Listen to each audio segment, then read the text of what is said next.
Hello everyone, here we are at another episode of SYD Life. I'm Bernie Kelsey and today I'm joined by the wonderful Bill Ghali and we're looking forward to this conversation today, checking out a very big topic, I think, on marriage and how to build a healthy and strong marriage. So welcome, Bill. Well, thank you, Bernie. It's wonderful to be here. And you're right, what an amazing topic for a time like we've just all come out of and looking for this wonderful future together. So happy marriage, happy life. Happy life. Well, that's great. Well, Bill, why don't we just find out a little bit about you. But you're married to the beautiful Stephanie. I am, and she is beautiful. Yes. We've been together forever. We were very young when we met, so I confess she was 16, I was 19, and we've been together ever since. And so that's 36 years ago now, Wonderful. Which is just beautiful.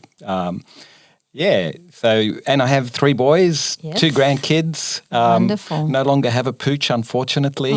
He's gone to doggy heaven, but but that's the way of life, isn't it? Yes, it is. And so you've got 2 married kids, I believe, and one's engaged? Yeah, one's engaged, and we're still waiting for the date. It'll come, but they're definitely engaged, and yes, two grandsons. So it's a beautiful time of life. It is. Isn't grandparent land wonderful? Well, it is. Yeah, and people used to joke and say, yes, you can give them back. And I so get it now because, the kid comes in and within 3 minutes our home is chaos, everything on the floor. It's just, so yes, it is lovely to have him, but it's always nice to be able to put our feet them up. Back. I know, right?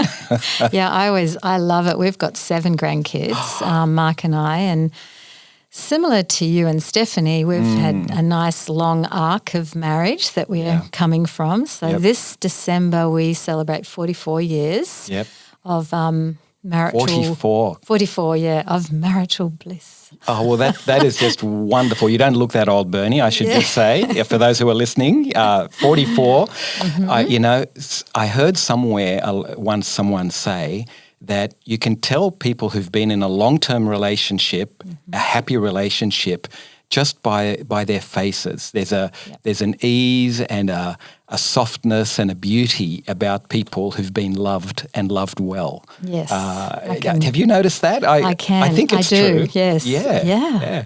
The stress and the strain. I mean, there's a lot of challenges around this topic today, marriage, and hopefully we can add some wisdom and some hope for people listening. But I guess probably one of the things to sort of kick off with is what would you say a healthy marriage or a strong marriage looks like? Yeah, look, that is a great question. And honestly, I as you know, I brought my cheat sheets with me here. Yes, good. And, I could look down at those and say, well, I've got at least 18 or 20 or 30 points that we could go through. But really, at the end of the day, what is a happy marriage? Well, people talk about getting through life. They talk about surviving, and, if that was all there was, I suppose that's okay. Yeah, you survived, you got through. But I don't think that's the best life. I think the best life is where you actually thrive. And it's sort of like, in the movies, you have these alternate universes and alternate realities, and there's this version of you or there's that version of you. Well, imagine the best version of you. And I think when we talk about what is a good marriage, it's not necessarily a marriage without conflict or a marriage without difficulty. Right. It's actually the marriage that's going to help you be the best version of you, the person you were made to be. And that's going to look different for each of us, isn't it? Truly, yes. Yeah. I mean, each person is unique. So therefore every combination, every marriage is going to be so unique as well. But I love that point though, that we really can thrive. We can have a thriving marriage. Yeah. And I guess the point here is it's not perfect, but it's right for you. That's right, because, I mean, the reality is as great as we are, as great as you are, if I asked Mark, he would tell me, yeah, look, I love her to bits, but no, she's not perfect, and I'm not perfect, and therefore, by definition, our relationship is going to be imperfect. But it's in that imperfection that tremendous growth and opportunities, insight and learning can occur in that space. And it really is about how you think about it. So, we talk about people who are glass half full, glass half empty, but there's in that mix, there's this lovely space where if you can develop a mindset that sees the challenges of life as actually God-given opportunities, and difficult relationships can be like that. Yep. You'll find they can be your finest moments, depending on the choices you make, and failure is actually part of that process. So failure in and of itself is not a failure. Right, yeah, that you can get back up after that failure. Absolutely. In fact, it's actually what builds you for the next season or whatever. I mean, it's true, isn't it? It's what the good times, we all want to live in the good times. Yep. But actually, when you think about it, I know looking back over 44 years of marriage and raising 3 kids, and our kids are all married now. And like I said, they've got their own children. It's fun watching your own kids parent as well, and watching their relationships develop. But we get back up. But it's the things that we walk through, the tough times, I've found that's where I've been changed the most, grown the most. That's right. I want the sunshine, but it's actually probably been in the cloudy periods, the dark moments. And I guess that's because the easy times, the good times really just affirm. Yes. They don't really challenge you or add to you. They don't force creativity out of us. The difficult times, and particularly in relationships, demand us to become more than we are and to address issues that, most people are fight or flight or freeze or or fawn, one of those 4 areas. But few of us actually embrace the danger or embrace the difficulty, as I said earlier, as a God-given opportunity to become more than I am and to help my partner become a better version of themselves as well. And I think that's, when we talk about secrets to good marriage, good relationship, because I understand some of our listeners may not be in a marriage, the classical marriage relationship, but they might be in a committed relationship with another person. Right. But the key to, is in these marriage relationships is that we want win-win. Yes. We don't want a I grow at your expense type scenario. No, I actually want you to be the best version you can be, because when you're the best you can be, you empower me to be the best that I can be. And when I'm the best that I can be, guess what? I empower you to go on to even greater levels beyond what you imagine possible. And I can tell you, being married to an amazing woman, it's true, as sickening as it sounds, when people say, you complete me and all that sort of stuff. Yeah. It's amazing. She does bring out the best in me. She challenges me. We are different people. We're different temperaments. But having her in my life means that I have become a better man than I ever could have been. Yes. But that's only because I recognize that she's been placed in my life to help grow me, and I'm there to help grow her. I guess it's like seeing the gift of each other for each other. Yeah. And that's when you kind of move out of like a consumer kind of relationship and more into that, like you're here for me 100%. But it's like, hey, we're living in a different space here. We're in, dare I say, sacrificial space. Absolutely, absolutely. I'm laying my life down for you, and this is the commitment I've made. Yeah, now you're talking an uncommon language here, Bernie. Right. I mean, we live in times where it very much is about me and my happiness, and that is the plumb line of importance, and what is sacred is what works for me. Yes. Previous generations, of course, would have just shook their head and said, "What are you guys talking about? That's crazy, crazy talk." Because they understood that actually the secret to happiness is in serving others, is in giving your life. As you say, you use the language of sacrifice. Now, in relationships, and when we talk about, is there a difference between marriage and just a committed relationship? Yes, there is. If we're talking about what is it that makes marriage distinctive, it really is that I am committed to you for life, come what may, hell or high water. I am here and I'm not going away, and I will love you and I will love you and I will love you even if it kills me. Yes. And that is sacrificial stuff, isn't it? That's sacrificial love right there. I mean, earlier you were talking about obviously making each other better in that sense and that commitment. In your own relationship, Bill, with Stephanie, how have you seen that, in a practical way? How have you lived that out in daily life? Well, I'll share a couple of examples. Yeah. One of how I think I've managed to help her, and the other how she's helped me. Yeah. If you were to look at Stephanie, you would think, she's gorgeous, she's successful, she's confident, she's an amazing woman. But, as kids, we don't always start off that way, do we? And as a 16-year-old, Steph, she was confident. She wasn't, in a sense, struggling in any way that I could see.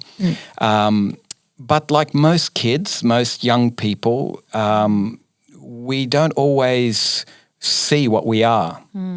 So I spent the first, 10, 15 years of my marriage saying to Stephanie every day just how beautiful she was. And I said to her every day, I love you. Now, initially it was great. I'm sure she loved it. Then came the yes, thank you, darling, eye rolling stage. It's wearing thin, but I persisted. Good on you, Bill. And I persisted because I wanted her to know what I could see. I wanted her to know what she really was, and I wasn't convinced that she actually saw how beautiful she was, or really understood the depth of my love. Now, that I may be wrong there, but that was, as a young man, that was my feeling. And I noticed that, and I say this to her and to others, that I think one day she woke up and believed me. Believed it. And became even more beautiful and even more lovely. Yes. So I hope that's something I was able to put into her life, just using something we may refer to later, a love language known as using words of affirmation. I affirm you by what I say to you, or I can, fail to affirm by what I don't say to you. So I made it my mission to say it every day for 15 years. It may have been longer, it may have been a little bit less. I honestly don't remember. But I love you and you are so beautiful. And I meant it. I meant what I said. Yes. Fast forward many, many years, I was the older guy. She was only 16. I was 19. So I knew everything and she was just a baby, But you told me that you waited 4 years before you got married. That's right. Because of how young you were when That's right. So she was 20 and I was 23 when we got married. Right. But back then, things were a little bit different. When the dinosaurs walked on the earth and we were young people, women deferred to men a lot more, and the man was the leader and he was supposed to know, and decisions, right. And, we were never strong into that. We tried to do things together as a couple, make decisions together. Right. But I've noticed over the years, as Stephanie has stepped into her own identity and her own competencies, as she's read and grown and really her faith has gotten so much stronger. As a person, she's become much more capable. And one of the ways that's come out is her willingness now. One of her favorite statements is clear as kind, right? Clarity. Rather than holding disappointments in or holding in things that she would like to say to me, now she's saying them to me. And sometimes it'll be, hard for me to hear that I failed her or I've jumped in and, tried to rescue her when really she didn't want that. Yep. It's like, you don't need to mansplain it and you don't need to do it for me. I was just telling you where I was at. Right. And that kind of feedback from your partner, that willingness to speak with love, but to speak clearly and firmly and kind, that's actually helped me because I've realized that even though here I was thinking I'm this modern guy who's all for, equality and at one level believe that, yet entrenched into my character and my behavior were the old ways of my parents and previous generations where I was the guy and I make the decision and I do the rescuing and you're following me? Yes, totally. And so for Stephanie to speak up and to do it means that I have the opportunity to look at myself and to become a better version of me. Yeah, fantastic. And of course, you've just brought up the whole idea of when we come together as two individuals, we fall in love, we walk down the aisle together and we start out on this great life together. But you realise you're not just married to that person, just jumping into the space of we're all coming from somewhere. That's right. And bringing our own family culture that we were raised in, belief systems, ways of doing things, understandings, and suddenly now here we are, a new family unit having to form all of that. But it's very much working through each other's differences, I guess, seeing those differences. Well, that's right. You see, I think, Bernie, one of the I worked 25 years in pastoral ministry, done a lot of weddings, a few funerals and lots of baby dedications, but love weddings, one of my favorite things. Yeah. And in the pre-marriage counselling, one of the questions we always ask is, why did you choose this partner? Why this particular person? The planet's got billions of people. Why this one? And what I'm trying to get to in that question is I'm saying, I'm looking to see whether they say to me, I found the right person, because I don't believe in that.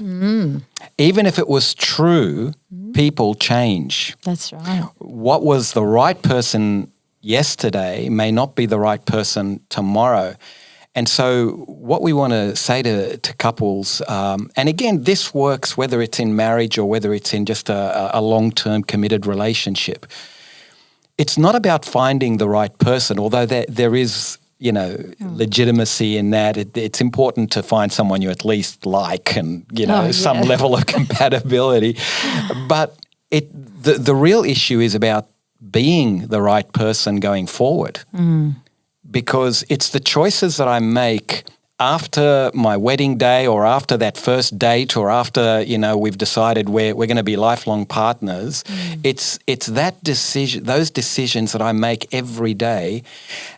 And those decisions are either going to be acts of marriage or they're going to be acts of divorce. Right. Now, this may seem a little bit weird, but tell us about that. Play with me here in this space. When we make a commitment to each other, we're entering into a relationship agreement, or if you like, it's a contractual relationship between two willing people, and no one goes into a relationship thinking, oh well, see if it works. Yeah, it doesn't matter, No, we go in hoping and wanting it to work, and we're going to give it our best shot. Absolutely. But how do you do that? How do you do that exactly? Well, in the case of a wedding, couples stand before the celebrant or the minister, and at the very core of the ceremony, the most beautiful part, the sacred moment, is when they turn and face each other. There's this moment and everybody's going, oh, they're about to do it. They're about to do it, and I'm not talking about the kiss. They're about to make their vows. Great. And in those vows, if they've written their own, and in the weddings I preside over, it's compulsory. You have to write your own vows. And here's the instruction I give them. I want you to go away and think about what love means to you. And the vows are a set of promises about how you intend to love your partner. And on the day, You're going to turn and face each other, and you're going to make the most important promise in your life. This is how I will love you for the rest of my life. I'm going to honor you. I'm going to respect you. I'm going to build you up. I'm going to be faithful to you. I'm going to protect you. I'm going to be the one you lean on. I'm going to be the one who'll be there for you. Whether you're sick or whether you're healthy, whether you're rich or whether you're poor, I'm the one who's going to dedicate myself to your success, to you becoming all that God's created you to be. Right. And why? Because I am head over heels in love with you. I adore you. And I want nothing but the best for you. So I'm going to give you my best so that you can become everything. And every day you make decisions, choices based on whether you keep those vows or whether you don't. Right? So I say to the young fellas, you know, first morning after the ceremony, or you're on your honeymoon, and she turns to you and she says, "Hi, honey," and her breath stinks like, you know what? You are going to breathe it in as though it was, you know, the winds of heaven. You are not going to go, "Oh, your breath stinks." You know, what do you know? Right. Make a choice of love, right? So choose love. Yeah. Choose love. And choices of love are choices of marriage. Yes. Choices of selfishness are choices of divorce. Yeah. And you do enough selfish things in a marriage, Right. or you neglect love long enough, and that's how you end up with permanent divorce. Yeah. Almost like an investment into, you know, that sort of the emotional tank of each other. Correct. You know, you're either withdrawing from that. Yep. Too great a withdrawal. Yeah. Or you're depositing every day Yeah. into that and building that Yep. tank. Great analogy. Love tank. That's right. And that brings us to another point that you and I spoke about the other day, and that is understanding that the way your partner wants to be loved or needs to be loved may be different to how you need to be loved. So my Stephanie used to have this lovely little fridge magnet, and I memorized it because I'm a good husband, and it said, "I love hugs and I love kisses, but most of all, I want help with the dishes." What was that about, right? Right there on the fridge. Well, she existed.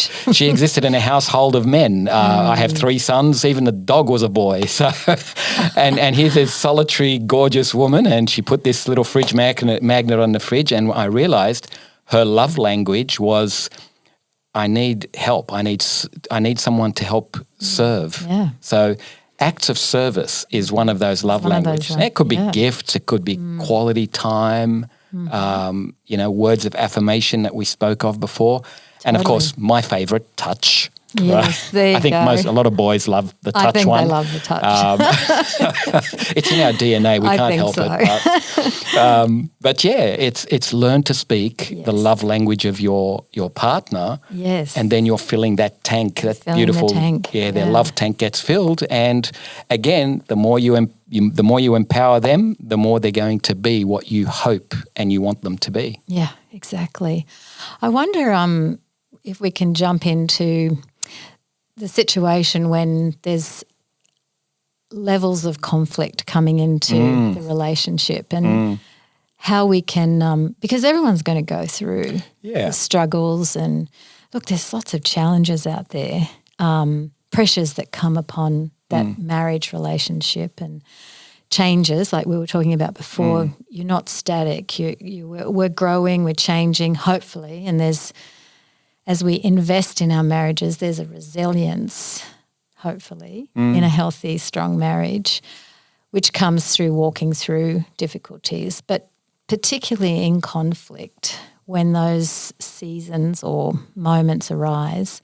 What's some advice on how to first approach, you know, difficult conversations or conflict that's arisen? Yeah, really important point, Bernie, because as I said at the very beginning, we spoke about difficulties can be the real growth opportunities in our lives. But conflict is one of those things that is inevitable. And different people... If you're alive and breathing, yes. Correct. Different people will show conflict in different ways, much like we express and receive love in different ways. Right. People respond and, show conflict in different ways. So your partner might be the loud, aggressive type, or they might be the very withdrawn and, hide in the corner type, or they might be the passive aggressive type. Right. You need to understand, first of all, who you are when it comes to conflict. How do you respond? And then try and identify, well, what is my partner? What's their pattern when conflict happens? Now, when conflict happens, it is rarely because of one person. Right. It's a two-way street. Right. And so it is critical that we learn how to communicate and communicate what is important. Yes. Communicate to create to get to a win-win situation rather than to communicate to destroy. Or to win the argument, right? Which is a way of destroying love, right? Right, yeah. It's about, well, I'll feel better about myself by winning the argument, but the whole time I've actually lost my relationship or I'm losing my relationship. What's more important to me? Exactly. Winning an argument or actually healing whatever is hurting my heart and my partner's heart. And so communication is very important. And most pastors, most marriage therapists, counselors, social workers, psychologists out there, it's not difficult to teach you how to communicate in a manner that the other person actually feels heard, and more than feeling heard, they feel understood. Understood, yeah. So learning to reflect back to your partner, what they are feeling because of what they've told you or shown you is just so vital. So vital, and you really are going to miss it if you're not listening. Well, that's right. It's more listening than speaking, isn't it, in these moments? Absolutely. And seeking, like you said, to be able to understand, what is this situation right now that we're facing? Yeah. And why did her doing this or him doing that, why did I get so angry about that?